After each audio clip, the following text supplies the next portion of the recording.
یا نبی سلام علیک. فرمایا میرا طریقہ تو سمجھ لو کہ جب میں نبی کے واسطے کے بغیر رب ہو کر تم سے کلام نہیں کرتا تو تم بندے ہو کر نبی کے واسطے کے بغیر مجھ سے کس طرح ہم کلام ہوتے ہو.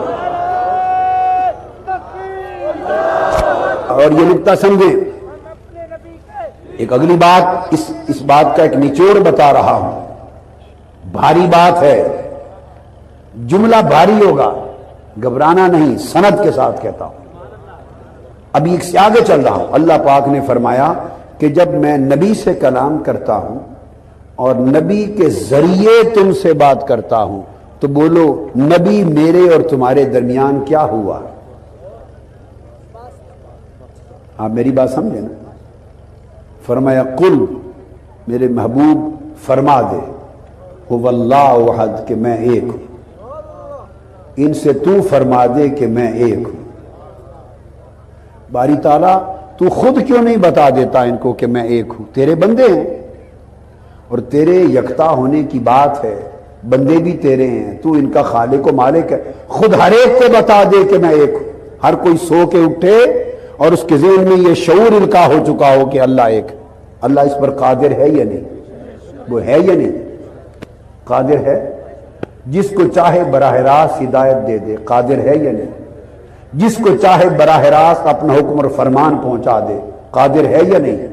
جس کو چاہے اپنی عبادت کرنے کے طریقے براہ راست اس کے ذہن اور شعور میں القاء کر دے, قادر ہے یا نہیں؟ ہے نا. 1,24,000 انبیاء کو اتنا بڑا رولا ڈالا واسطوں کا.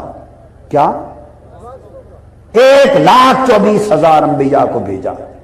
میں کہہ رہا ہوں جو لوگ واسطے وسیلے کو نہیں مانتے اور اس کو رولا سمجھتے ہیں, اس کو رولا سمجھتے ہیں, رکاوٹ سمجھتے ہیں, حجاب سمجھتے ہیں, اللہ اور بندے کے درمیان معاذ اللہ فاصلہ سمجھتے ہیں, ان سے کہہ رہا ہوں کہ اس رب نے 1,24,000 انبیاء بھیجے. چلو کسی ایک امت سے تو اس نے اپنا تعلق بغیر وسیلے کے جوڑا ہوتا, کسی ایک سے جوڑا ہوتا.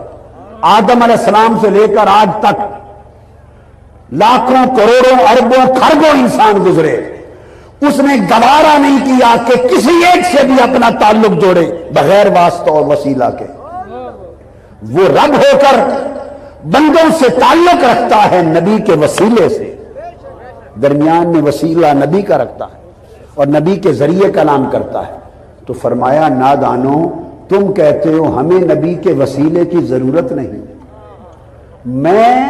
جب میں تم سے بات کرنا چاہتا ہوں تو اپنے اور تمہارے درمیان میں نبی کو وسیلہ مقرر کرتا ہوں.